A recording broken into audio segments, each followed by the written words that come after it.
The following podcast contains adult language, profound stupidity, hardcore nudity, and drug references. Children should not listen to it. Everyone else, but fucking Olive. Nailed it.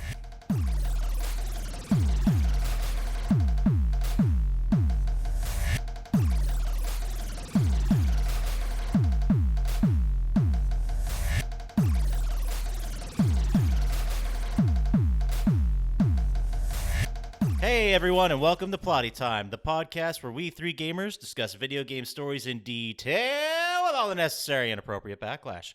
My name is Poppascotch, and with me, as always, is Chump Slap. You stuck him. And then on the other side is Dr. Syintist. How is it going?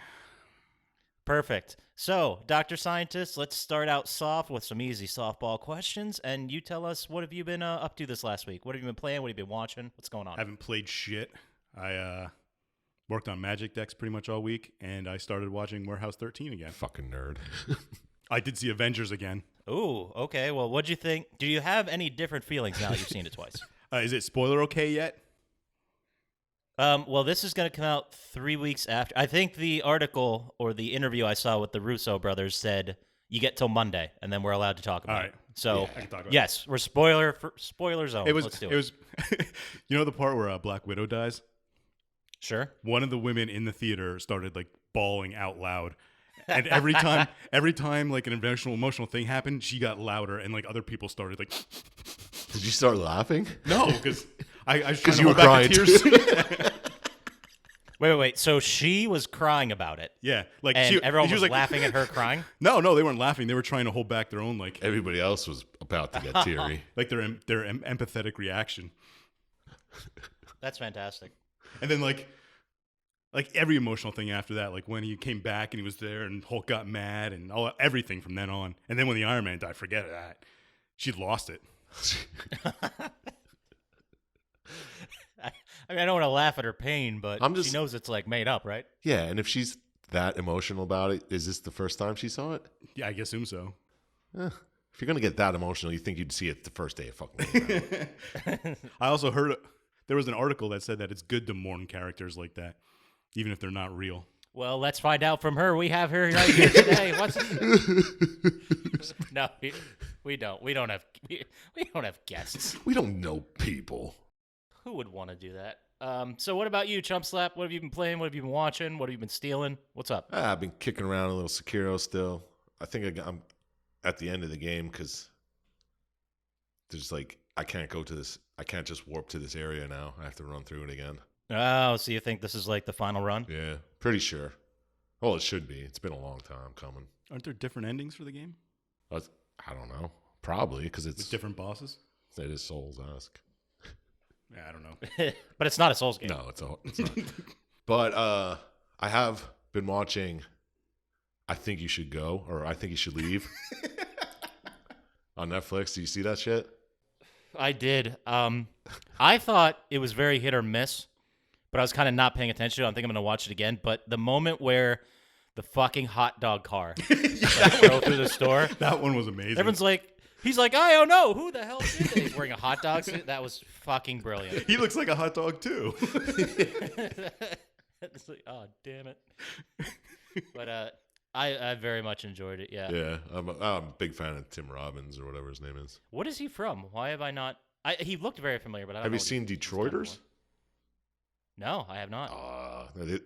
You're the reason they only went 2 seasons, man. It was. It's easy to blame others. Yeah, well, it's a good show. It was on Comedy Central for 2 seasons. I actually started watching a different comedy show, Broad City. Oh, that's good. That's a good show, yeah. Yeah, I really like it. I hadn't watched it before. It hadn't come on my radar. But then I heard like Hannibal Buress talking about it, so I'm like, I'll give it a shot. Yeah, he's in it a lot. And it's pretty great. Yeah. I think I'm like a couple episodes in, but yeah, I'll keep it going. So what else you been doing though? Let's get it off me and onto you. Oh, buddy, I played a lot of Division the last 40 hours or so. I know. I've seen some trophies popping up. Yeah, it's been. I went from like World Tier 2 or 3. Now I'm at World Tier 5. Oh shit! I have not yet reached max gear level. I'm at like 460. Max gear level's 500, but it's in my sights. Nice. Do us proud. Then I'll get some phone numbers. I'll tell you, man. That'll finally be what fulfills me. Then my dating profile won't look so bad. Yeah, exactly. Level 500 in division. It's like, what's up, ladies? I like long walks on the beach. World Tier 5, son. Those who know. Equipment level 500. 500. $5 dollars. Keeps it real. It'll be perfect. So, anything else anybody wants to talk about before we get into this wonderful game we're going to discuss? Borderlands 3 looks awesome. That's all I got to say. Yeah, I didn't watch any of that. Oh, they have the guns now. They have 2 different firing modes and stuff. And Like semi-automatic and yeah, well, like the Maliwan weapons, I think can switch between 2 elements. ooh, fancy. And Maliwan was always the best. Mollywan's joke compared to Jacob's. No, I was Siren. Maliwans are the best. We'll talk about this next week. I saw someone say, like, it's more of the same of Borderlands, and that's amazing. Yeah, that's what I we need. want. I don't want them to fucking innovate. Yeah. I want to get that dopamine hit when I kill something and then get an awesome gun. I That's did all see I like really a need. Yeah. like skill trees have like additions on them now. Like you can make that because you can do like different skills, not just the one for each player. I think each one has 3. You can decide which one you use, Nice. and you can add like elements to them on your own tree. Like it does. Okay. It's kind of nice. Awesome. Kind Awesome. of like a materia tree. Yeah. So have you guys pre-ordered your PS5s yet or what? Are they available for pre-order? No, I think I don't think so. No, But they no. said that they're looking, I think the unofficial thing is 2020, like fall of 2020. Yeah, we got a long time, Yeah. man. I might be dead before that. The world will be over by then. Yeah. Trump's not going to give up the election when he loses, and It's going to be good. all your division practice will pay off. Can't wait. I got that go bag right next to the door. Nice. I don't actually, but maybe I should. I got mine. It's got that life straw in it. It's got my best magic decks. Yeah, what else are you going to do in the Yeah. future? Shitscape. Bring my Rick and Morty card game. Then you'll have all the phone numbers, son. Okay, you know who else could have probably used a go bag? The people in our game we're talking about this week. Segue. Yeah, you like that? And we just stopped it. Okay. So, we're professionals and shit. The game we're talking about this week is the Xbox 360, PlayStation 3, various other platforms, actual classic, Not like Kane and Lynch, an actual class. Oh, BioShock. No, BioShock. So it came out. If I say it 3 times, I get to play it again. So I'm just rattling off. But it originally came out for Xbox 360 on August 21st, 2007. It was a console exclusive classic until the following October 21st, 2008, when it came out on PS3. Did you guys play this game for Xbox when it came out? no. Yes. Okay. I'm pretty sure I did. I'm not 100% positive, but I remember this being an early-ish Xbox 360 game, like one of the must-haves Yeah. early on. Am I remembering yeah, I that feel correctly? like when I bought the system, I bought this game. This and Halo 3. Oh yeah, because you had to buy a Halo with an Xbox. Well, yeah, I think they gave him away with it. I remember I didn't play it at all, but I remember hearing about it, and I knew my homie Bad Blood, shout out to Bad Blood, got it as a Christmas gift that year, like randomly from one of his family members, and he played it, and he's like, "You have to play this game. You absolutely have to check it out." So fast forward to October 21st, and me and Chump Slap are in my car driving to Best Buy. I believe you bought Prince of Persia, like the Wow. original one, and I bought BioShock. Best Buy. Remember that? Yeah. We used to, back in the day, kids, we used to physically go to stores to buy a real disc with the game on it. It was a different time. You know what else is funny? That game you bought, I borrowed from Poppascotch to play it after he beat it and told me it was good and I needed to play it. That's so weird. It's all one big incestuous disc family. That's really what it is. But it was developed by 2K Boston and 2K Australia and published by 2K Games, so they kept it all in-house. The genre, I have it written down here, is genre-defining first-person shooter. And the writer is a guy by the name of Ken Levine, who would go on to do BioShock. I don't know if he did 2, but I know he did Infinite for sure. I think he did 2 also. Is he known for anything else or just BioShocks? Let's check. You throwing me all these curveballs. I'm not prepared for like additional questions. Yeah, I know. I mean, if he's not known for anything else, I wonder why. Well, what do you think he might be? What do you hope he's responsible for? I don't care. I just want to know. Lego Avengers. What we're trying to do is fill time while I look it up. Obviously, you didn't. You didn't get that. Yeah. I hope he's responsible for the Talos principle. Oh, that would be a good one. Ooh, that'd be awesome. But no, unfortunately, he was responsible for the Thief Dark Project, the original Thief game. Remember those? Oh yeah. Okay. And the other big one he did that we would know is System Shock 2. Nope. System never of a touched it. Down. Yeah, he was in that band too. That was a big one. But mostly he's stuck to the BioShock games. I don't know what he's doing now. I think they're redoing System Shock. Maybe I heard that somewhere. Maybe I'm making it up. That's Well, for Aren't they doing a movie, BioShock? They also did remakes of the game. Well, not remakes, but like remasters that you might have had a hand in doing and stuff. Yeah. There was a talk of a movie, and it was going to have Gore Verbinski direct. Oh! But that Gore Bavinsky. the Gore Verbinski. But he went and made that weird Yeah. movie with that guy from Allentown. What the hell was it called? Tusk. It wasn't that good. The guy from Allentown. Who are you talking about? 1, 2, 3, 2, 1 toast. 3, 2, 1 toast. Shout out eBay member 321 toast. You're the man, 321 Toast. But no, he did A Cure for Wellness back in 2016. Oh, yeah, that was a good one. And they were saying like that took a bunch of stylistic things from the BioShock movie he was going to make, but then it fizzled out. Who's the and guy never from happened. Allentown? Dane DeHaan, the actor. The actor who was in the He was Spider-Man in movies. he was in Spider-Man 2. He was a Green Goblin. He's from Allentown? Yeah. Garfield ones. Okay. Shout out to Homeboy. Shout out to A-Town proper. Not the suburbs though. Fuck them. Yeah. Yeah, we're the worst. Yeah, Center Valley. McCungy can go fuck itself. I'm putting him on blast. I'm sorry, McCungy. We love you. But any hoodles. So we've all played this game, correct? Several times. Yes. A whole bunch. So why don't you, let's say, Syintist, give us a brief rundown of what's happening. Well, it starts out, you're in a plane going somewhere. I don't remember where. And you crash and you end up in a lighthouse and you go to an underground city. You're smoking a cigarette on that plane. I know. It's how old it is. And you have a badass cable knit sweater, like a yachtsman. And somehow you go from a plane and you end up under the water in a city called Rapture. Right, and Chump Slap, what's Rapture all about? It's about kind of like Ayn Rand's Paradise, from what they say when you're going there. Like, Yeah. no government interference, do what you want. Fuck morality. Make money. And they built the whole thing under the ocean, in case that was not super clear. Oh, yeah, it's under a lighthouse.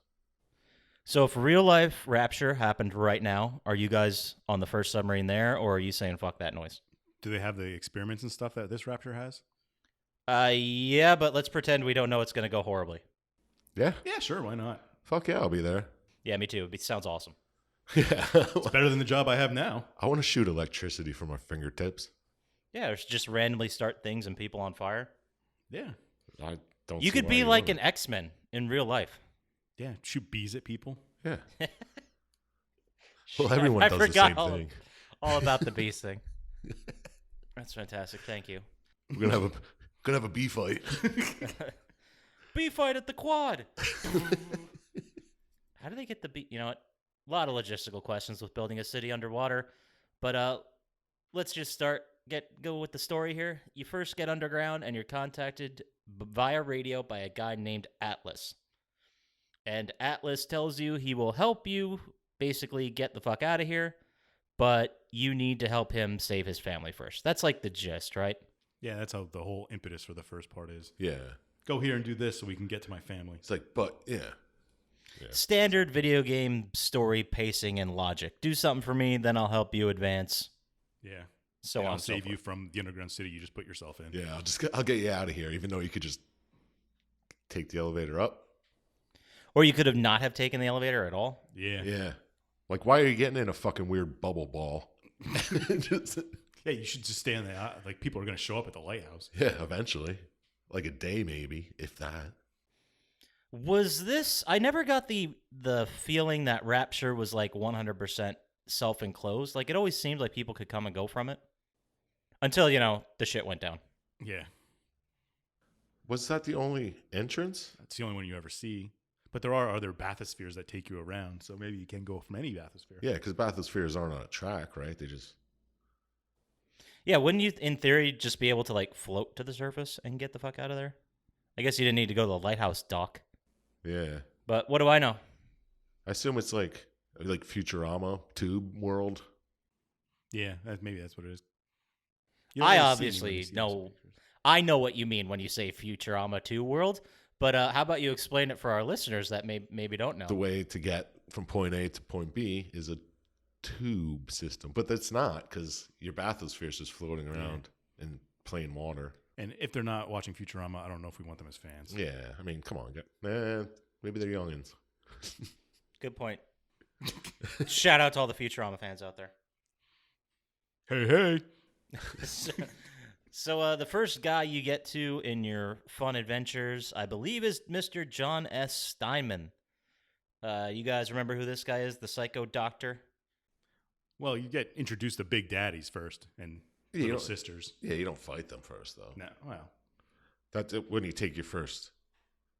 How do you take your first plasmid? Just Atlas tells you to inject this into your arm? Yeah, that's exactly what happens. That's all. You need the lightning to open the door. Right. And he like freaks out and falls off the balcony and sees the splicers. It's like the first.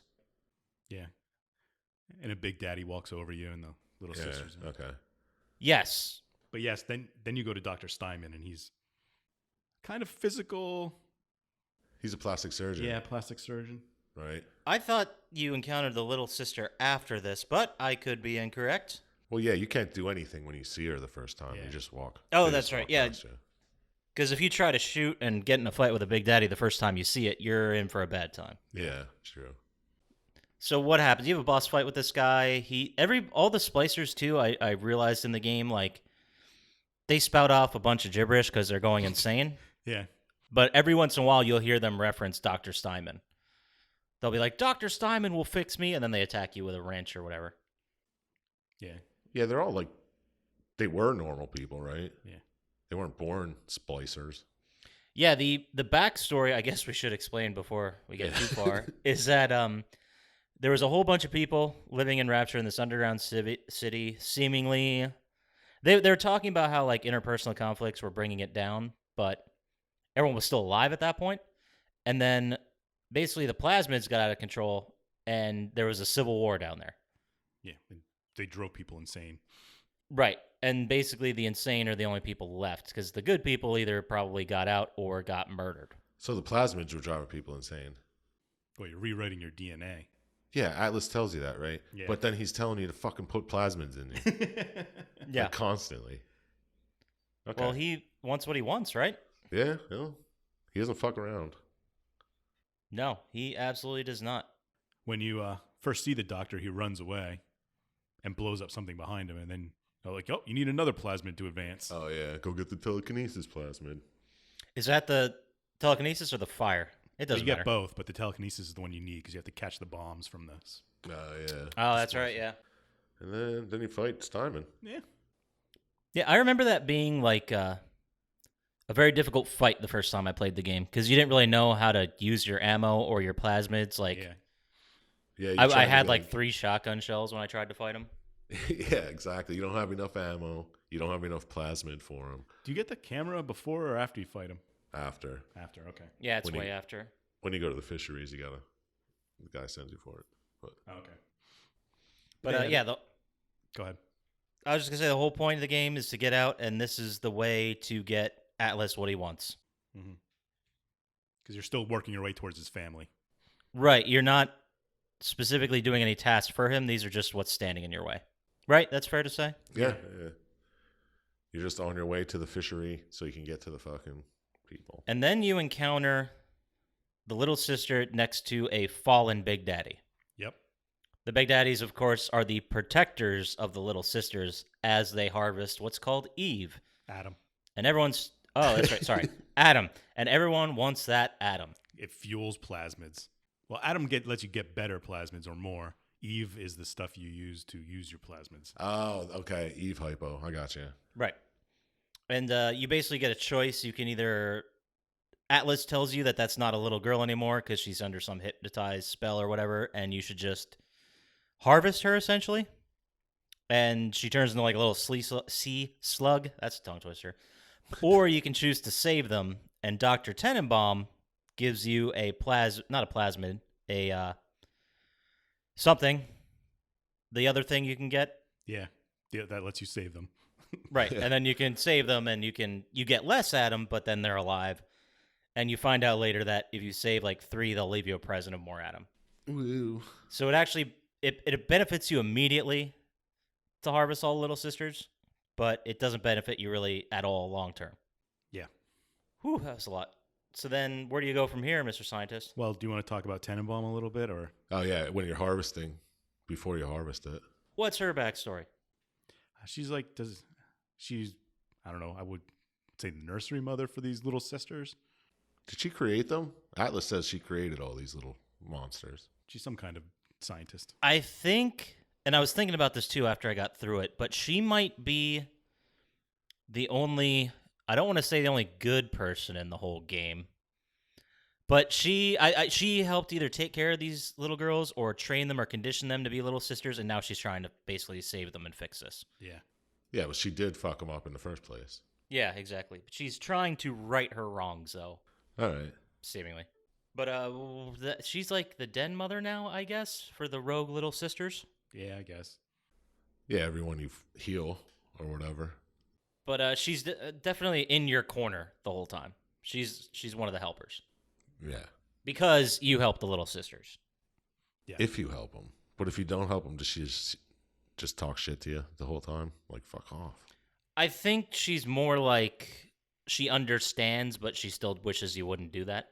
Yeah, all right. That's what I thought. And she's not friends with Atlas. No, nobody is. Or Andrew Ryan. Now, there seems to be definitely a lot of high-powered people, and later we'll get to Su Chong, but they all kind of went their own way. Yeah. And kind of started butting heads, and that's how the Civil War started. Fun fact, though, in BioShock 2, not to get ahead of ourselves, the multiplayer mode in BioShock 2 is the Civil War. That's how they frame it, which I thought was a pretty neat mechanic. Oh, yeah. Makes sense.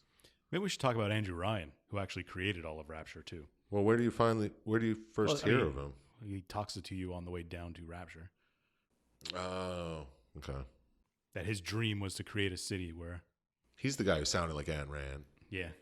Where he's like, you can do science without the pesky morality. Yeah. And shit like that, yeah. Yeah, so what else is his deal? Well, he was in charge of Rapture until all this craziness happened, and then it kind of split into factions. But he still is, I guess, in charge of Rapture. Now, at this point in the game, though, you're not gunning for Ryan, or Atlas isn't sending you at Ryan, right? Like, No. you're just trying Yeah. to... But he's talking as far as every you once in a know. while. Yeah. Yeah, and then he'll talk to you, and I guess Ryan... I don't know what Ryan's goal is in this game. I think he's just happy to be on Rapture. Yeah, he still runs Probably. Rapture, right? I mean, he thinks he runs Rapture. Well, he's not At getting that point? fucked with by all the splicers and shit. The splicers do his bidding, don't they? I think the splicers do whatever they want. Yeah, but they don't fuck with him. No. Because they know he's the guy who built the place. They have respect for him. Maybe? I always thought, like, his apartment and stuff were just, like, a stronghold. That no one could get in. Yeah, you're right. He's just got fucking crazy magnetic locks that nobody can get in. He's just kind of cool hanging out there. Yeah, he doesn't give a fuck. It's like, I'm here. And then pretending that he's still in charge, basically. Yeah, he's self-sufficient, just in his own apartment. How long have they been all down there? I think they started building it in 50 or 52, and the game takes place in 1960. So they built it really fucking quick. Yeah, and within 8 years, everyone's fucking Yeah. crazy and shit. which eventually in the third game we get an explanation for, but let's not jump ahead. Yeah. It seems like impossibly advanced science, basically, that's keeping Rapture down there. Well, yeah, it's retrofuturism. Classic. Classic retrofuturism. Yep, absolutely. So then after you kill the guy and you need to move forward, you go off to Neptune's Bounty. Which is the fishery, and we Yeah. run into one of our other main characters, who is who, Syintist? I do not know. What are you talking about? You get to that Peach door. Wilkins? That's what I have written down too. Is that Peach? I didn't know he was important. Yeah, I was going to say, he's not like one of the most important people in the story. Yeah, Yeah, he's probably right underneath Tenenbaum, I'd say. I missed that part. He's literally No, he's not. right underneath Tenenbaum in my Yeah, notes. so am I. That's what I was like, Peach Wilkins. He can't be talking about Peach Wilkins. the famous. Now, this is the part I don't understand, because you get into you find Peach Wilkins behind a door, and he's like, I'll let you through, but you got to go take pictures for me. Do his research. Yeah, he wants to know enemies' weaknesses, so he's got an upper hand. But it seems a little late for that, right? I mean, the Splicers and Big Daddies and Little Sisters kind of run the place at this point. Yeah, but he's got the port, right? And there's none behind his door. That's true. He's kind of like fucking Ryan, just sitting like safe behind a door. So I guess it's part of his like regroup strategy. Like, let's lock this place off. We're all humans here. We'll regroup. Now go out there and figure out how we can kill these things. Because this does take place like right after the Civil War. Yeah. Yeah, and he sends you on a mission to find his research camera and take pictures of some splicers. Yeah, he wants you to do research for him. Like, he wants to be safe, but he still wants to do research. Yeah. Is he a scientist? Yeah, sure. I guess so. But I remember never really caring for this mechanic, because you're about to get killed by a splicer, and you have to whip out this camera, and you have to go find film, and they have to take picture of all the splicers so that you can kill them better, and it seems kind of like an unnecessary waste of time. That gives you advantages, though, against the splicers. Yeah, if you take enough pictures, you get like an A+. And you don't have to more wait for them to damage. attack you. You can get pictures before the fight starts. Right, but it also, in order to get fully upgraded for every enemy, you have to take dozens upon dozens of pictures. Yeah, you do. Yeah, there are plenty of times where it's like, oh my God, I'm getting hit. What is that? Take a picture Right. of it. And then you're going around a corner and you run into a guy, and instead of shooting first, you're like, ooh, I didn't see that. Let me take a picture. Yeah. Oh, shit, I got a picture of the wrong one. And it's already maxed out. Yeah, exactly. It was kind of annoying. You don't have to do it. Yeah, but But there was a trophy involved. yeah, it's in the game. Of course you have to do it. Exactly. But eventually you take enough pictures for him. You give Peach the pictures, and you have to unarm yourself to talk to him. Yeah. I saw a cool thing in the speed run where they like kind of just picked up the grenade launcher, moved with it. They never actually picked it up and put it in their inventory. They kinda Oh, just- interesting. and they They carry just that. picked it up and put it down. Yeah, they could carry that into the thing. Nice. But this is a pretty standard boss fight underground in like a frozen area. I don't know what it was. The fishery. Yeah, I assumed it was like a Like where they kept the fish, Yeah. the frozen fish. cooler type Yeah. refrigerator. And then you fuck him up. Oh, yeah. Of course you do. All important Peach Wilkins is now dead. Yeah. Yes. The most important character. Can you Dead believe already. they killed a main character that quickly? It's pretty nuts. Nothing's off limits in this game. The foundry to look for Atlas's family. Yep. And Yep, they're absolutely. in a submarine. They're Yeah. just sitting there in a submarine Yeah, waiting waiting for him. Yeah. Let me in, let me in. So what happens after that, Scientists? Do go on. Well, Andrew Ryan starts not being impressed by your actions. Yeah, because he killed Peach for no fucking reason. Was Peach his boy? He must have been. But I think Ryan, at this point in the game, because Ryan does talk to you, like we said, but at this point, Ryan thinks he's like CIA or someone KGB. from the outside out to get him. Yeah. And he doesn't know. He has no idea who the fuck you really are. And he blows up the submarine. I and think he everything in knows it. exactly who you are the whole time. No. Does he? I don't know. We'll talk about that. Yeah. Yeah, we'll get there. Let's not rush ahead. But he blows up and kills Atlas's family, and then Atlas starts getting real mad. Oh, Oh, you son of a bitch! And then splicers break in, and you're like, you gotta get out, gotta go. And I forget what his family's names were. He does say them, and they're like super Irish. Yeah. Brian O'Flanagan and Millie Shillelagh, yeah. Millie Shillelagh. Hashtag Millie Shillelagh. She's a doll, that one. Shillellegh. It doesn't spell like anything it sounds. No, it's not even close. And then does the whole place start blowing up? Either way, you got to get out of there quickly. Splicers are breaking in and chasing you. Yeah, you're just trying to get the fuck out. And then you get to like the room, right? Like a little room. And that's where Ryan has a conversation with you. Or it's more of a one-way. I guess Jack doesn't talk, so he doesn't have any conversations. Jack doesn't say a word, does he? No. He's another silent protagonist. Like the other classic game we played, The Suffering. Yes. I was We have just a thinking silent that. protagonist. These are pretty much the same game. Yeah, pretty much. You end up at a place called Arcadia, and Ryan kills a bunch of plants, and you have to go save them. Why do we give a shit about the plants? It's because the plants basically Keep everybody alive. They make oxygen. because of the air, yeah. Which, is that even fucking possible, scientists? I think you'd need a lot of goddamn plants. I'm sure it's possible. I'm sure it'll help. How many plants do you need for each person? Why are you asking me? You're the scientist. Let's say a dozen. Well, I mean, if you only have a big enough area to recycle all the air. It didn't look like that much of a big area. But it also makes sense because you get your food and stuff, and they would. Yeah, you grow veggies and potatoes and such. So it's practical to do multiple things. Plenty of potatoes.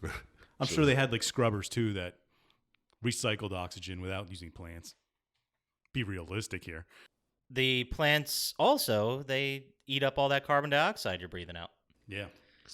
They're essential to the future of survival in Rapture. Because you're surrounded by fucking water, the whole place, so. Yeah, plants are important.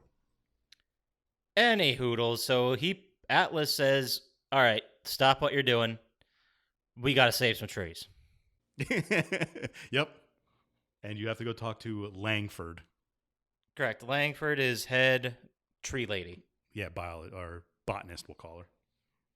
I like tree lady. Okay, tree lady. I think that's how they want to be referred. She speaks for the trees. Yeah. If you're a tree lady out there, please send us your emails and give us your preferred title. And she tells you about a Lazarus vector, or maybe, no, you get that from a thing. But when you meet her, Ryan pumps poison gas into where she is and kills her. Yeah, kills her instantly. Like, Yeah. she's the one who says, save the trees. And you're like, okay. Oh, you're dead. So why didn't Ryan just do the exact same thing when you walk into that room? That's what I was wondering. Yeah. But Yeah. I guess maybe, this is kind of thin, but he wants to know your motivation, or he wants to know who's after him. yeah, maybe. But then anyway, you get all the information to make a Lazarus vector to resurrect all the trees. Yes, and at some point, I believe it made me laugh because you had to go to like the bee sanctuary or whatever to get like a piece of this thing to build. And there was they're not the holodecks. What do they refer to the tapes as? Oh, I don't fucking remember. But there's codecs you pick up that give you, which, by the way, kind of taking a little side here, but I absolutely love the codecs because yeah, they were good on this game. they're great voice acting, by the way, by like a whole bunch of characters you never meet, but they have these backstories, and they do a great job of like filling in the world. Yeah. And like having this whole area where people died, and now you're getting to meet some of these people, and it's way more tragic. I think they did a great job with that. Like, because getting codecs just to get them, like to hit that collectible notch, is a pain in the ass. But when they actually add something like that, it's super great, in my opinion. And I personally like it when you can listen to it as you're moving instead of having to read something. Yeah, exactly. Oh, absolutely. But there's a codec here where the lady's like, "Yep, that's right. You guessed it. The secret ingredient is bee vomit. So go get some. So get some bee vomit. But you get the bees. So go get some of that. You get the ability to throw bees at people. And then from there, after you save the trees, you fight more Big Daddies along the way. And every Big Daddy fight in the game, maybe not so much on the normal difficulty. It is the same, but it always feels like a fucking battle. It is. Like, it isn't until way later when you get, like, the crossbow Freezing one. trap thing, or the freezing one, or the electrical one, I guess. But it feels like you've accomplished something when you kill one of these big daddies. Yeah, I remember that about the game. Big daddies were a pain in the ass. Then you save the little sisters. Yeah, there's a whole separate ending thing. We'll talk about that when we get there. But now, another serious question for you guys. Right. Would you guys have survived the Civil War? And why? Let's start with you, Syintist. Do I have plasmids? I would say that you have every resource available to you that the residents had. So assume one day everything's working great for you, and the next day the Civil War starts. Am I able to escape? You're not allowed to leave Rapture. Ugh, I'm probably dead. Let's say you're fighting in the Civil War. Would you have made it? Which side am I on? That's your decision, and I would never take that from you. Oh, this is a tough one. Great. So you asked a question, then immediately took a huge drink. Like what? Okay. So what do you think, Chump Slap? Would I have survived? Probably not, because I would have done something stupid trying to kill somebody else. I would have tried to find a group of people to just hang out with that could all maybe protect each other. But Yeah, do I have friends in this reality? Well, you have. No, you're yourself. So absolutely. Oh, yeah, okay, so I'm me. well, that's an entirely different Oh, thing. well then, yeah, I'm definitely dead. Because I like to think I'd have the because at the time everyone's getting plasmids and getting all these super fucking awesome upgrades, and there's no downside yet, right? Like there's no people going insane yet. Everyone's doing it, so I'd assume I'd be at least able to fight with anyone else. You know what I mean? There'd be an even playing field there. Yeah, I think I'd just be neutral. I'd be like, I ain't taking Whichever a side. time seems to be winning, okay, I'm with them this Yeah, time. I'm playing both sides. exactly. So you guys would go more the espionage route to survive and give up whoever it took to survive. I like that's honest. I like it. Yeah, I mean, it's really the only skill I have. espionage. I would have just taken one of those Big Daddy suits, put it on, and said peace, and just floated to the surface. Yeah, why didn't they tell me about the suits early? I would have been wearing that all the time. Yeah, absolutely. And do you get the Big Daddy drill in this game, right? I think that's 2. Yeah, Yeah, I don't might think have you're been doing this. I know you just get the suit. Yeah. Okay. Well, the point I'm getting at is that I definitely would have survived, and you guys would be dead. So let's. Wait, you got to explain yourself. Yeah, no, there's no explanation needed. On to the next part. See, I'm more of a groveling go-getter, especially in a world where if you step outside, you're dead. So I'd probably rub up against the highest ranking person I could find and like get in their ear, maybe. Hey, you need some coffee? I'll go get it for you. Yeah. So I'm already doing that to both sides. So. I think eventually my personality would be more like a piece of furniture, than an enemy. I'm an ottoman. What was that? A line from The League, I think, where it's like, we'd survive the end of the world, but you'd be like, we'd sell your holes for gasoline. Yeah. It's like, Sounds you're not a about person so much as a piece of furniture. Hey, furniture gets to sleep inside. So Rafi says it to somebody, but I can't remember who he says it to. Maybe Andre? it's got to be Andre. Yeah. But any hoodles, where do we go from here after we save tree life? Well, we go to the coolest place in the game, Fort Frolic. Oh, boy. Yeah, we're going to be here in a minute. Get comfortable, guys. And they tell you have to work your way through it because now you're on a mission to kill Andrew Ryan to get back for killing Atlas's family. Yeah, which is why the fuck do you have to do that? Because I don't know. It's the only way you can get off. Yeah. I think that doesn't Atlas sell it to him? Yeah. That, well, if you're going to leave now, they just took our ride. The only way to get through, you have to eliminate Ryan. You have to get Ryan. But that is your current goal now. But you get to Fort Frolic to go through to get closer to Ryan, and then your radio gets taken over, and you're no longer in contact with them by Sander Cohen. Sander Cohen. Man, this fucking guy. He's so good. Let me tell you what. Yeah, he's great. I love everything about this sequence, because we should start by saying, for some reason, I don't know what kind of spy technology they did that Sander Cohen has, but your radio shuts down. Like, you are in Fort Frolic. There's no way to advance but doing whatever Sander Cohen says. And you can't talk to anybody. Yep. And I love that. I love how they, like, not only are you isolated in this whole town under the fucking city, I guess, but now you're even more isolated with a fucking psychopath. Who wants you to help finish his masterpiece. Yeah. Right. And how do you do that, Chump Slap? How do you finish his masterpiece? It's so good. Well, first, when you first meet him, there's just a guy playing the piano, and he's like, "No, you fucked up. Do it again." He's like, "I can't take it." And then the piano explodes. I thought that was awesome. I forgot all about that. Yeah, that's great. That's a great intro for a character.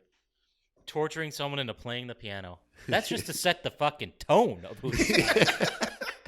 Exactly. Like a fucking saw trap on a piano in the theater.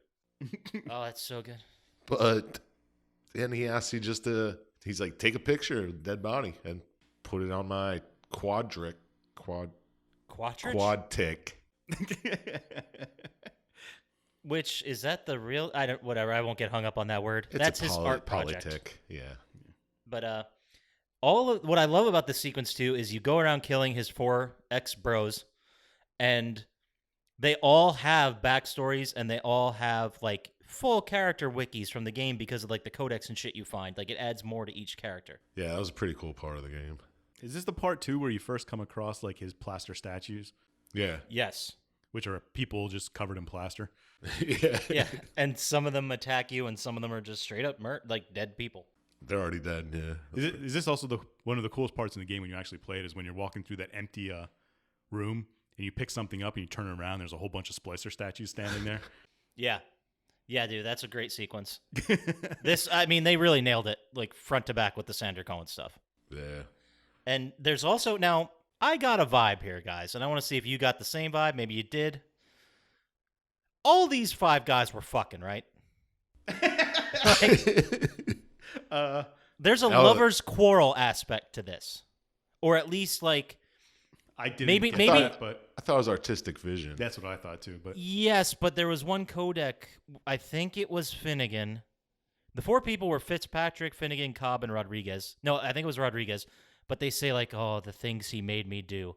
Like, maybe kind of a boss-subordinate structure that Sander Cohen took advantage of. More as artsy. Yeah, like the things he made me kill people and take pictures of. Or put them in plaster. Yeah. I definitely didn't get anal sex out of it. Well, one of them refers to him as, and I'm quoting here, do not put this on the soundboard, but they refer to him as an old fruit.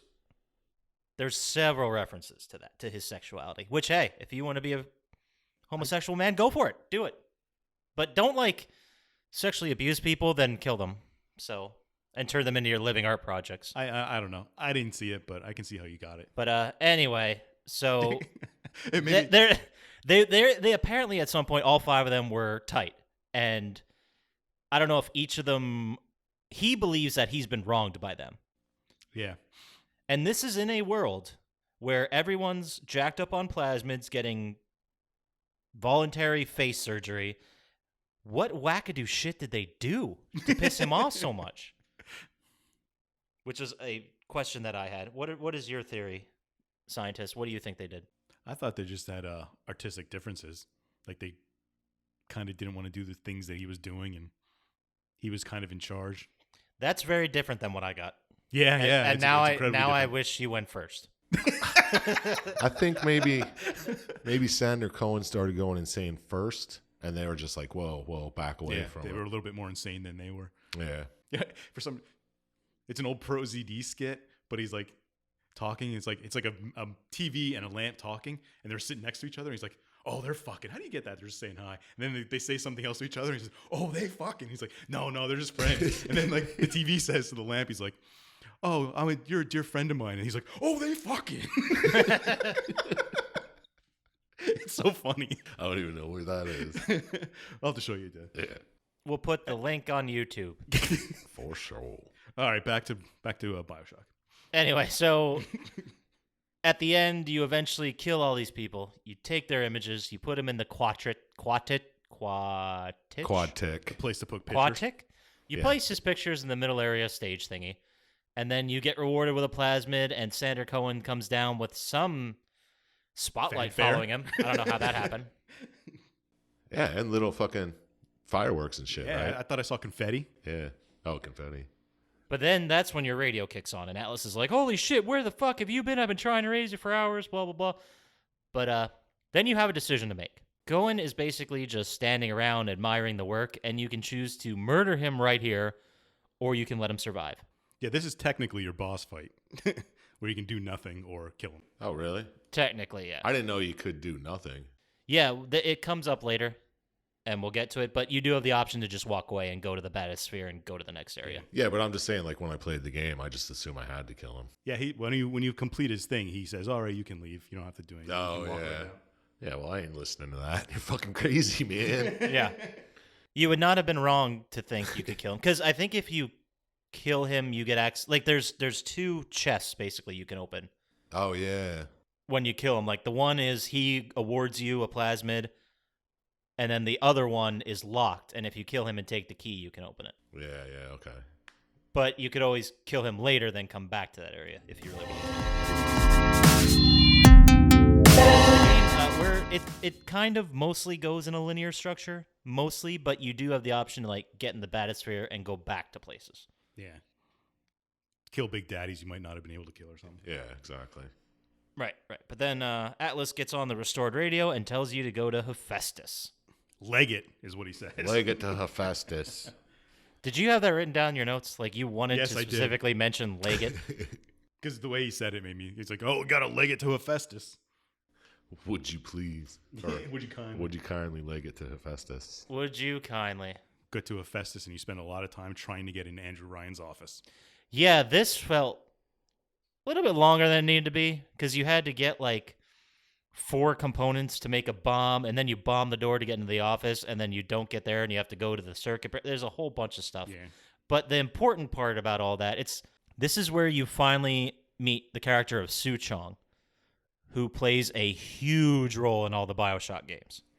When you find his dead body? No, you find like you get a You start codec. getting the codex with his own. Oh, you do find You his start dead body hearing about him. You don't eventually, actually. right? Yes, you do eventually. But this is where he enters the story here via codec, and he's basically like head scientist in charge. Yeah. Right? I think that's fair to The say. HSIC will call him. Yes, the HSIC. That's way easier than saying Suchong. But he talks about in the first thing. I wrote this down here because it's gonna come up later. But he talks about a baby who's rapidly growing. Oh, yeah. That's all the whole thing is. It's like, we have this baby. He's 3 months old. He weighs 108 pounds. You're like, holy shit, what? Yeah. Big ass Oh, baby. yeah. He's got the musculature of a 19-year-old and shit. Right. Which will come up later, and we'll get to it. But anyway, where do we go from here after we blow up these doors and move on there, scientists? Well, eventually you get to Andrew Ryan's office, and you have your culmination with him. Yes, there are spoilers in this podcast, which we should say. But if you haven't played a game that came out 12 years ago, that's fucking on you at this point. And you're probably not going to play it. There's no spoilers after 3 weeks, And, I thought. He basically tells you were created and programmed to do, I don't know if it was anybody's bidding or just Atlas's. Well, Atlas knew how to control you. Yeah, Atlas knew, and Atlas activated. I'm pretty sure Andrew Ryan knew how to control you, too. He did. He just, he shows it here when you talk to him. Yeah. Yes, because Jack is Ryan's legitimate child. Yeah. And he was taken from his mother by Fontaine, we heard about Fontaine in the story a little bit. Fontaine and Ryan were butting heads, and that's kind of like the 2 factions that started the Civil War. Fontaine's a huge dick, by everyone's estimation. And Andrew Ryan reveals further that the plane crash in the beginning was all just memories put in your head, and all that stuff never happened to you. Right, and then you find out that... The plane crashed. No. I thought you took it down. Yes, that's what I was just going to say. They find out that the plane crash was caused by Jack. Yeah. But here's the thing I don't understand. You're kind of like, well, I guess the best way I can explain is a sleeper agent Yeah. as Jack. And you get activated from reading a letter. And then that causes you to go crazy and take the ship down. So you had to basically read that letter at the exact right time to take that plane down near the lighthouse. Right? Maybe when you read the letter, it signaled put into motion the events of getting the plane ticket, getting on the plane, doing all that. Possibly. You know what I mean? Not just at that moment. Okay, I'm on the plane. Take it down. All right. No, I see what you're saying, because maybe part of the plan was to get it or crash at a certain location. Yeah, I'm pretty sure that was the plan. I'm getting hung up on stupid shit. Either way. Because you had to, because he says, like, oh, you think it's a coincidence you crashed at one lighthouse in the middle of the fucking Atlantic Ocean, and it just so happened to have Rapture underneath it. Yeah. Then he goes on and on about, I can't even think of his line that he says a couple of times in here. A man chooses, a slave obeys. And he goes through this whole soliloquy. It's like, would you kindly kill me with that golf club? And you kill him with the golf club. That's not kindly either. That was a great scene. Like, I'd love to see that in a real movie. The first time I went through that sequence and you come to the realization that Atlas has like hypnotized you and is mentally programming you with the trigger phrase, would you kindly? I almost shit my pants. I was like, are you fucking serious? Because you just, and it kind of gets a little meta at that point. Well, and when you play it the second time or any other time. Yeah, when you watch the fucking video, you're like, oh my God, it starts at the beginning. Yeah, like, right. Right. Would you kindly like pick up that wrench and would you kindly leave this? And it was done so fucking well because you never expect it because how many video games have we played where it's just like you have a guiding character and they move you along the story? You never question their motivation or what they're doing. You just like, all right, I guess this is what I got to do with the game. Yeah, this is the point where I was like, holy shit, this is the perfect plot point to make somebody do stuff. Right. Like this was the moment where I realized I'm not playing Call of Duty. I'm not playing a by the numbers shooter. Like people have put a lot of thought into this. I'm not playing BioShock. BioShock's playing me, man. Oh shit, son. I know you got to know Chump Slap. We have to edit that joke out. Seriously. That's going on the soundboard. But after you kill Ryan, then Atlas comes clean and tells you that he's like, actually I'm Frank Fontaine and I've been controlling you this whole time, loser. Yeah, you fucking idiot. Yeah. How'd you not know? Who'd you blow up in the submarine? Nobody, I think. Nobody. I assumed it was empty. I thought that you saw bodies fly, though. Could have been when splicers. It blew up. They could have been dummies. But yeah. Or splicers. He was playing you the whole time and getting you to go kill Andrew Ryan so he can control Rapture by himself. It's not only that. He was playing you from the beginning of your life. Yeah. Do you find that out here? Yeah, I don't know if you find it out here, but you might as well talk about it. It comes out eventually. But you find out that the whole reason you exist was for this exact moment. Yep. You were created to do it. You were created to kill Ryan so Fontaine could win. Because Atlas is actually Fontaine. It's so dumb. But it's so great. Yeah, it's great. Like, looking back on it, and I don't know if there were probably other games that kind of pulled the same shit where they trick you into doing something terrible. But this felt like the first one. Where the game was like by the numbers, and then this moment happened, and you're like, holy shit, we're in a whole other world. And this is like... I'm not just playing a normal game. How far would you say you are into the game right now? Like 50%? You're 70. 75-ish. 70? Okay, maybe a little higher. Yeah. It's not, it's not the end of the game by pacing and stuff. You know there's going to be more. So you're like, okay, I guess because I went into that scene thinking like, oh, okay, Ryan's behind that glass. We're going to have a moment and he's going to run away. And then you beat him to fucking death with a golf club, which was brutal. Still to this day, it's fucking brutal, that scene. Yeah, and then you take like his DNA chip and you just plug it in his thing and then it's like, haha, Fontaineville. Yeah. What the hell is that all about? And then the whole place starts to crash down around you, right? That's what happens? Yeah, but what's the key? The DNA key. Controls Rapture? Yeah. So okay, I think I can fill in part of this. The whole reason you had to go, Jack had to go, they had to create a whole baby for this, is because he would have the same DNA mostly as Ryan. That's how you were able to access the batisphere. Oh, that's why you could use the DNA key. Right. So I think you're using the DNA key and transferring power to Fontaine. I gotcha.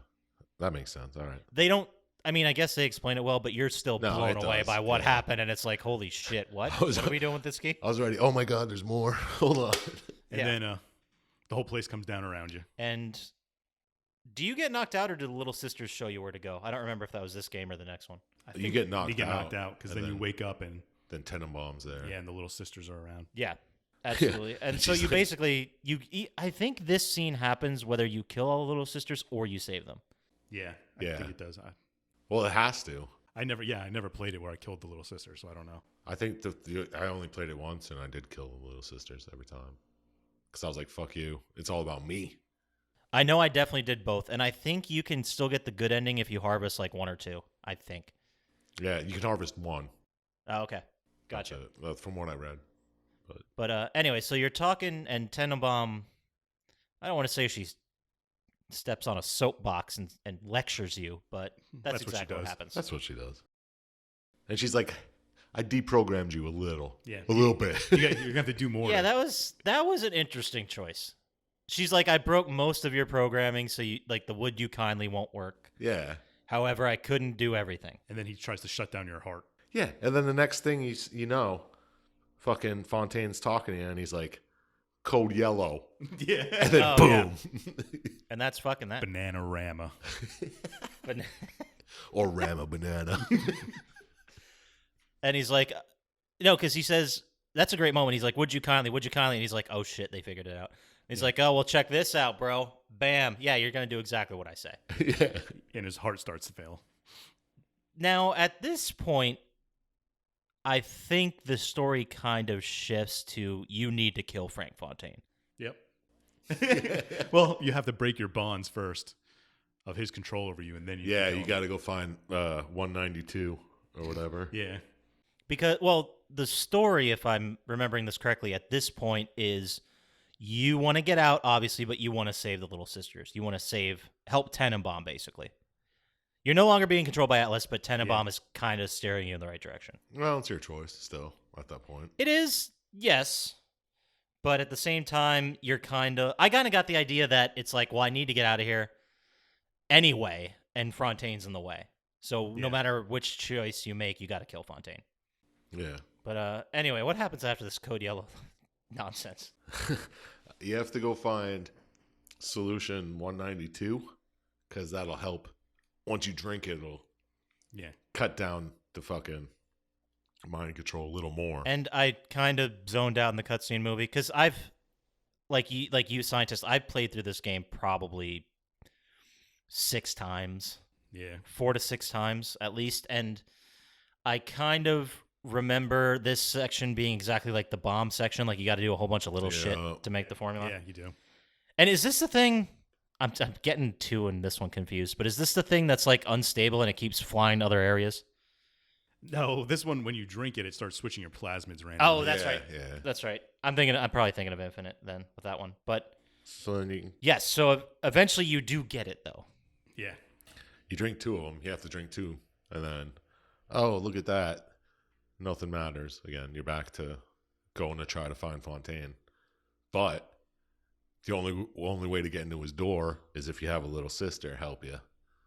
So Oh, that's right. You have to go dress up as a big daddy and get the little sister to help you, Yes. which is another part of you just running around collecting things until you can Yeah. actually do it. Right. I felt like this part was a little poorly timed. And by the way, when I say negative things about this game, guys, I'm really like nitpicking and trying to find negative things yeah, because tell me I love about it. So It's a great game. so this section where it's like, oh, that's the door, you can get in and kill him, but you got to become a big daddy and then manipulate a little sister into helping you, and then you can get in. Which doesn't make fucking sense because once you save one, couldn't you just be like, hey, before you Yeah. run away, open this door for me? And what's the difference between the little sisters who have been quote unquote cured and are like normal little girls versus the eyes I- glazed over Atom I collectors? don't know. Maybe only the Atom ones can open the doors. I don't know. That would be the only thing I could believe. Right. I guess. But this section that you're in, you get a lot of information from Suchong. He kind of like fills out the story, and this is where you realize he's such a big part of this whole story. But you have to go to his lab to get answers. But also, this is that little section I was talking about, Chump Slap, where you can go to Cohen's apartment. Or not Cohen, Senator Yeah, Cohen's Santa apartment. Cohen's apartment. Oh, yeah. This is where he comes back. Yeah, he's standing there. 2 splices are dancing. Which was fucking creepy as hell. There's so many creepy moments to this game. Oh, yeah. It's really atmospherically awesome. Yeah, which I mean, what other games are horror, terrifying games, and also first-person shooters? Fear? I was going to say Fear, but that's the only one I could think of. Yeah. That's it. The Suffering. So, That wasn't first person, right? Oh, it's third person. Yeah. well, you could switch to first person. Just Oh. saying, yeah. But I feel like that's a real untapped market. Like those Yeah. games to get that atmosphere and get people in the game. And if you made that game VR, holy shit, I would buy Like, it look how immediately. awesome fucking BioShock did. I mean, it was only 10 years ago, but where's another one like it? The only game that felt in any way like a BioShock clone was Singularity. And Sure. I'm not saying that as a strike against it. It's like the Jaws Piranha movie thing. Like, it's a clone and kind of a ripoff, but it's a damn good game in its own right. Yeah, yeah. I had a question about this Big Daddy thing. Sure. I get it. You have to become a Big Daddy because that's the only way the sisters will listen to you. But why do you have to change your voice? Because you never fucking say a word. But there's a part where you're supposed to do. Do Big Daddies even ever say anything? No, that's what I'm saying. Well, why do you have to smell like one? Well, that I can see. The pheromones. Because of the you know, yeah. pheromones. Fine. Fine. I'll go down your path, Chump Slap, but don't come over here with whatever. I'm just saying, Jack never said a word in the fucking game. Why all of a sudden does he have to change his voice if he's never said anything? And the Big Daddies don't talk, so they don't. It's not like Yeah, and not a big. You never seen a Big Daddy be like, "Hey, little sister, come over here. There's Adam here. Come on." Hey, little sister, what have?" Hey, we can't clear that. Shut up. That's why I stopped. I think the rule I've heard is under 30 seconds, so we're all fine. Under All right, 30. good. Oh, shoot. Good job. So I guess eventually you go around and you get your parts and your voice and your stink. Stink being important. Stink was very important. He needed 3 stinks. Yeah, he did. He needed to smell like a motherfucker. Jesus. Hashtag smell like a motherfucker. So you do you find a little sister or do you kill her Big Daddy? I don't remember. No, you have to go and knock on Yeah, the things you that knock. come out of. Hit the thing with your Oh. fucking wrench Yeah. and they'll pop out. Because they're all crawling around the pipes Yeah. all the time. Oh, and then here comes escort mission. Yep. And then an escort mission. Then escort mission, and you have to protect her. Now, this is a confusing thing, and I'm going to break our rule, but I'm going to talk about BioShock 2 for a second. I know, but in Spoiler. this sequence, spoiler, in this sequence, you're a Big Daddy, and you have to protect the little sister as she's gathering Adam from dead bodies. Which is the whole of BioShock 2. Well, this is the thing I don't understand. This was probably not mechanically, they did a good job of it, but one of the worst sequences in the game. It didn't make sense compared to everything else to me. It does fit the story. It's definitely story appropriate, but I just hated it. I hated it every time I had to do it, where it's like a horde mode, basically. Yeah. It seems like they just added it on to make the game longer. Like, Right. it could have been done at this point. Yeah. But then, turn yourself into a Big Daddy and then do this. Which I get, and I get how it's a decent change of pace in this game, but then this is like the whole fucking point of BioShock 2. Yeah. You do this dozens of times. Like, why would you take one of the weakest segments in BioShock 1 and make that a core mechanic in 2? I don't know. Will, Yeah, I didn't really hey, I was listeners, if you want to hear the answer to that, listen to our BioShock 2 episode coming out in, I don't know, August 2020. August 2020. All right. Sold. What's a date on it? Maybe before then. I think that when we do Infinite, because it's happening at some point, when we Yeah. do BioShock Infinite, that might have to be a 2-parter. That's a big one. We could have made this a 2-parter, really. Well, there's still time. We've only been talking for about an hour, although we're almost done with the game. Yeah, we're almost gone now. You get through this segment. What happens after that? Well, she opens the door and you work your way to your showdown with Frank Fontaine. Yeah. And Fontaine is super pissed you broke his programming. Yeah. And now you... Oh, there's also a note I just want to add here where Suchong, the HSIC, it was his drugs that put you under Atlas's spell. Yeah. I thought it was his whole program. Yeah, kind didn't of. he... Weren't you born in a laboratory Yeah. of Suchong?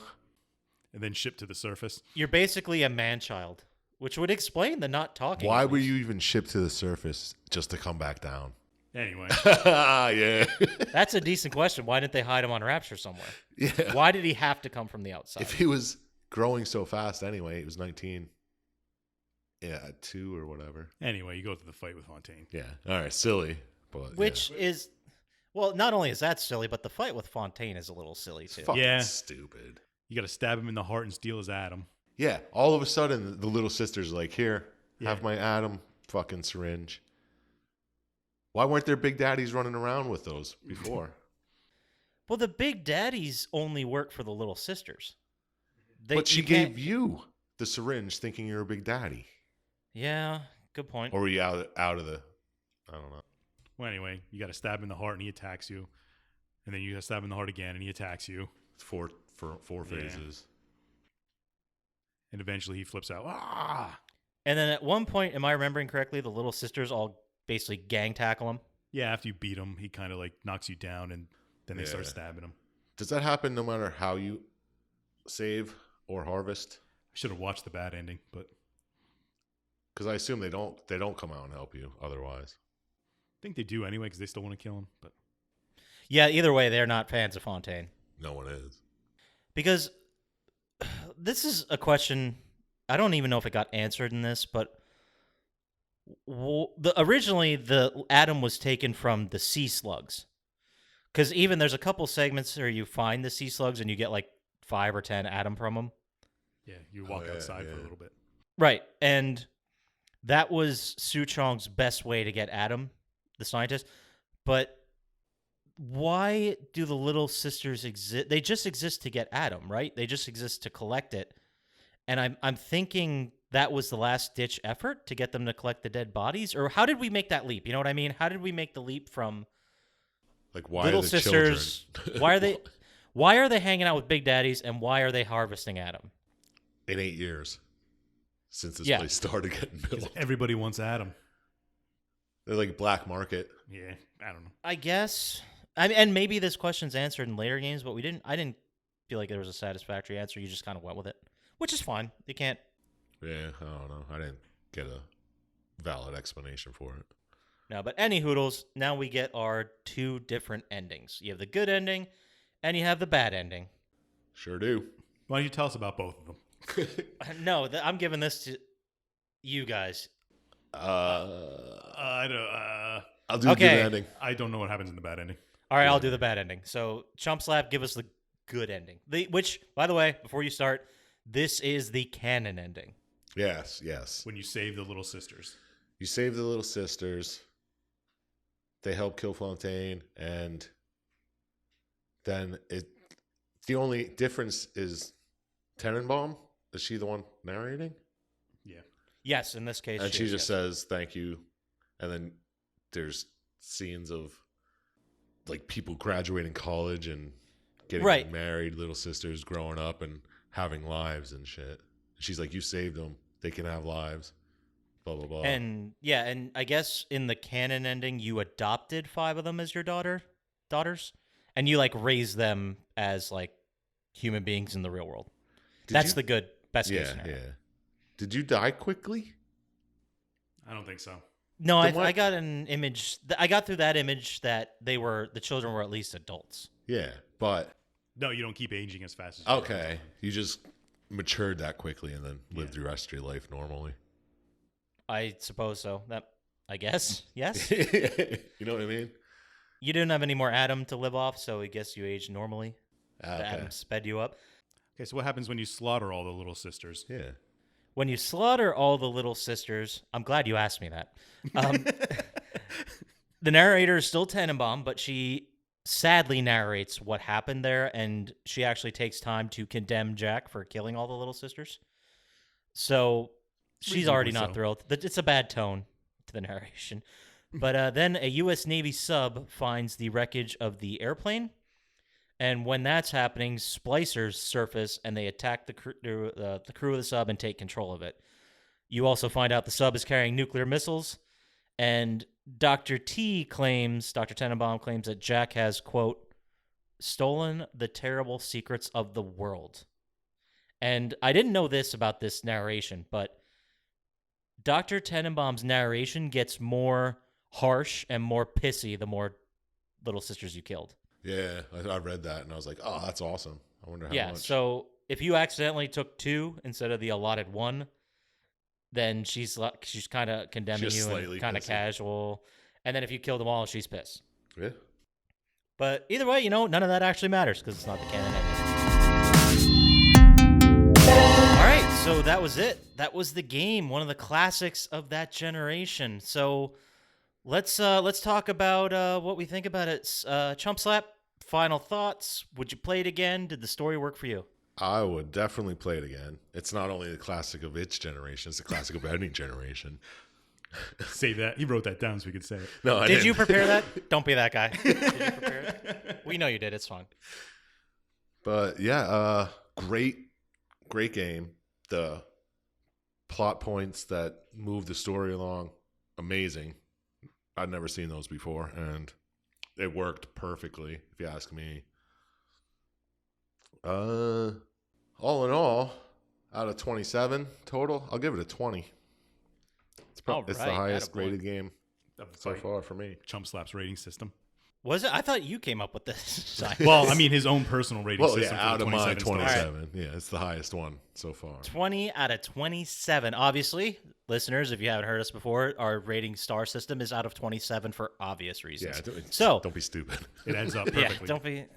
Yeah, don't email us and ask why. Just listen to previous episodes, which you can find on Spotify, Stitcher, or anywhere you find podcasts. Any hoodles. So, Syintist, final thoughts? Did the story work for you? Would you play it again? Would I play it again? I'd probably play it for the 7th or 8th time, yeah. The story was good, except I thought it floundered a little towards the end when you're doing the Big Daddy stuff. It did kind of seem like to drag on a little bit. Yeah, but it was still a great story. It's a fair assessment. The setting is probably one of the best settings in video games. Rapture is amazing. Fort Frolic is just a great part of any video game, one of the top ones. There's a reason it gets thrown around in conversations for video games as art and best video games ever. Mm-hmm. I Absolutely. gave it 22. Ooh. Is that your highest so far? 22. Probably. Yeah, easily. Damn. Wow, excellent. So you'd play it again, you said? Yep. For sure? Oh, yeah. I mean, I played it like 5 or 6 times, but I'd probably play it again. Because it's fun to play, too. I would love to see a movie of it. Yeah, I'm What did holding you my think? breath for it. I loved it. I loved everything about it. Overall, it's probably one of my favorite games. I could pick it up right now and play through the story and still see all the same beats I've seen before, all the same stories, knowing all the knowledge, and still enjoy playing it, which is a huge compliment for any 10 to 12 hour first-person shooter game. But I think I had some rose-tinted glasses. I think that the sequences, some of them went on a little bit longer than they should have, like the bomb part gathering sequence, Yeah.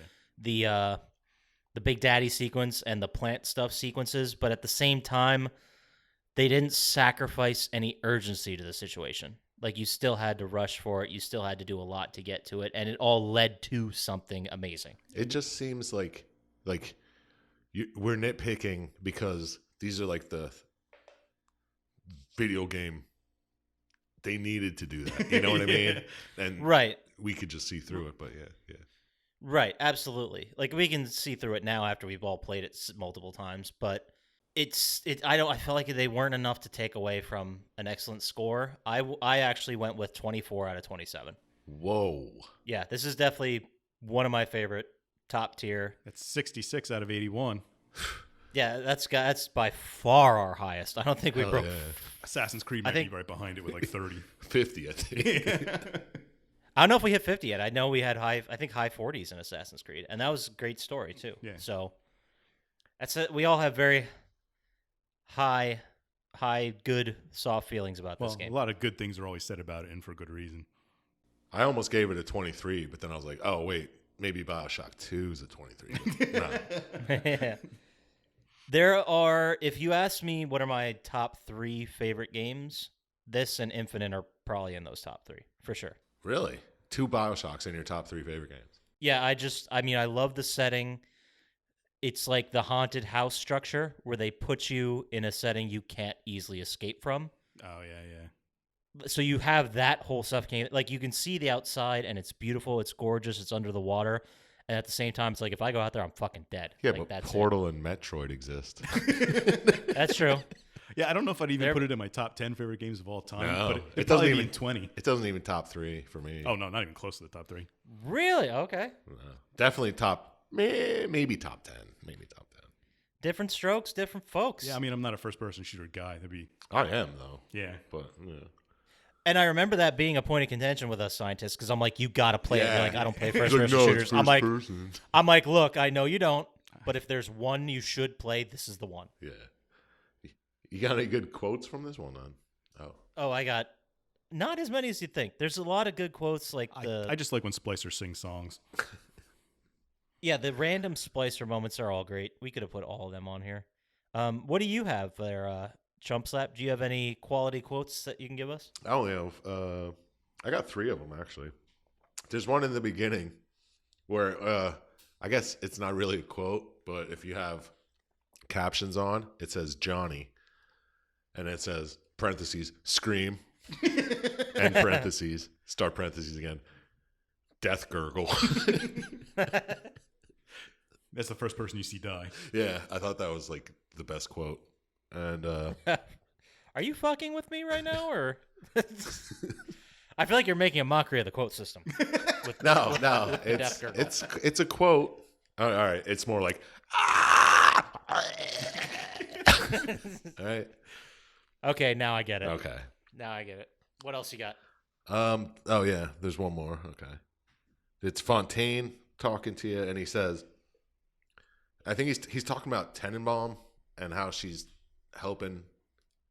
He's like, seems Mother Goose has been playing in your egg salad.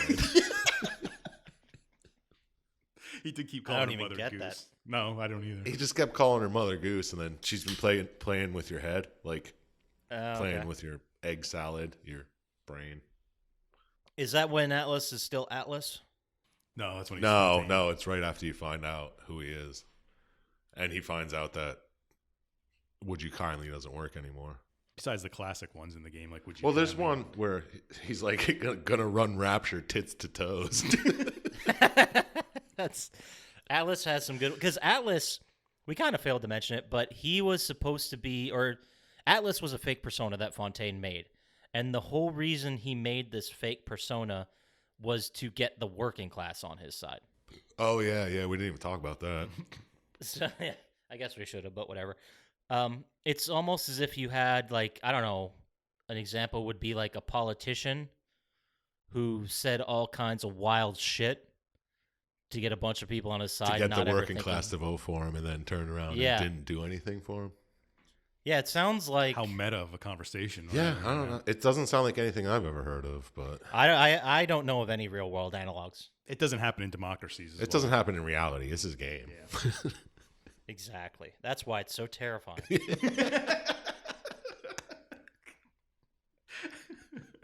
So, are those your quotes, Chump Yeah, Slap? Is that's that all I you- got. you got? All right, I got one where you either recently killed Peach or it's right after. The most important character in the game. Yeah, super One of important top- character. Top 4 at least. But you see like ghosts or something. I wasn't sure about what the ghost situation was. Yeah, what They was kinda that see, all like, about? They kind of stop after a while. Yeah, you see like visions of the past happening, but this one was like I thought it was an act of the, like, a side effect of the plasmids. Maybe. Oh, maybe that's what turns everybody crazy. Maybe it would make sense, but you see one where these two workers are talking and he goes, "You don't fuck Fontaine. Fontaine fucks you." I did. I almost wrote that one down myself. Which is a good one. I have, of course, a man chooses, a slave obeys. That's like Yeah. a classic. That's the quote that's associated with this game. The other one I had was Atlas, when it was the final stretch. You're running to Ryan, and he goes, "Would you kindly head to Ryan's office and kill the son of a bitch?" Yeah, it's so good. And I have Andrew Ryan. We all make choices, but in the end, the choices make us. Oh, fuck you, Andrew Ryan. That sounds like it could have came right out of Chump Slap's mouth. Yeah, I was going to say, I think that's where he got the quotes from. He actually just quoted the game and said he made it up. Classic Chump Slap. Yeah. Classic Chump Slap. I think it is Fontaine that actually says BioShock doesn't. You don't play BioShock. BioShock plays you. It's not Fontaine. It's Atlas. Chump Slap. Oh. Yeah, and there's a whole bunch of little sister things like "kill him, Mr. B, kill him," and all that stuff. Yeah. But that's just cute. little girls being psychos, and they're all British, which makes it more crazy, I love more terrifying, right? I love in BioShock 2 when you play them and you see what they actually see, and it all makes sense then. Yeah. Yeah, absolutely. We'll get into it in August of 2020. Or before. Or before. Probably Probably before, before, if we're yeah, being honest. no. But it's a fun game. I love playing it. If they released, for some reason, another BioShock collection for PS4 or PS5, I'll buy it and I'll play it again. I'll play all of them again. VR BioShock would be amazing. Yeah, and we all hope one day the movie comes out. Get on that. Get on that. With that note, it takes us to our favorite segment of every week. Yay! Scientist Lock of the Week. Every week we ask Dr. Scientist for a 100% guaranteed gambling pick that is 100% going to win this week. So, Scientist, what do you got for us? Well, it's Australian Rules Women's Football League Championship between Brisbane and Geelong. Take Brisbane to give them points, but you'll get it. Yeah, of course it's Brisbane. It's a lock. It's not the you never saw it coming. Brisbane It's the lock of the has week. been stomping motherfuckers all season. They have. For fuck's sake. It's a... Was that a crashing It's a wave? lock. It was 3 locks. Oh, it was 3 locks. It was rusty. So definitely, what you're going to want to do is take all your items, everything you have, everything you own in this world, you sell it, then you get money, you sell that money, and you put everything on this game because it's a lock. Now he thought he was choking on Doritos or something. It's a sure thing. It's a sure thing, lock. So that takes us to our favorite segment of every week, which is Chump Slap's recommendation window. Every week we ask Chump Slash for some kind of recommendation on whatever I think of before I finish this sentence. So this week, Chump Slap, we're going to ask you for a recommendation. If you could, well, I guess it's technically more of a question, also a recommendation, but if you could consume any fictional brand from any video game or any movie, any piece of entertainment, what would you consume? Brondo, dude. It's what plants crave. Fantastic answer.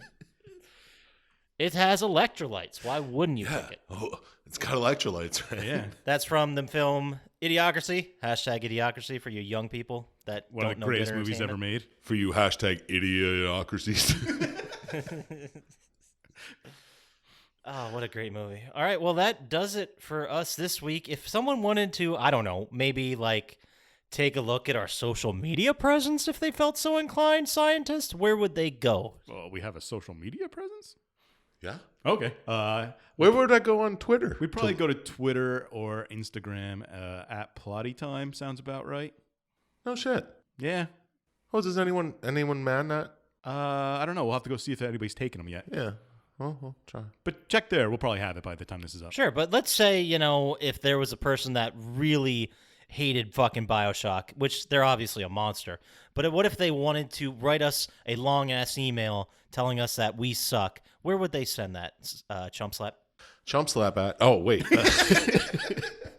plottytime@gmail.com, and I will personally respond and tell you point by point why you're fucking wrong and BioShock's a great game. You heard it here first. Chump Slap will tell you why you're wrong. Just email him, or maybe if you just need a friend, go ahead and email plottytime@gmail.com. I got time. I got so much time on my hands. If you want to talk about anything. Yeah. This time is fucking worthless. Pointless. So really get in there, guys. You So guys like that does it anything? for this week. We don't want to talk to Chump Slap anymore. We're done for this week. So we will see all you guys next week. Take care. I love yous. Kisses.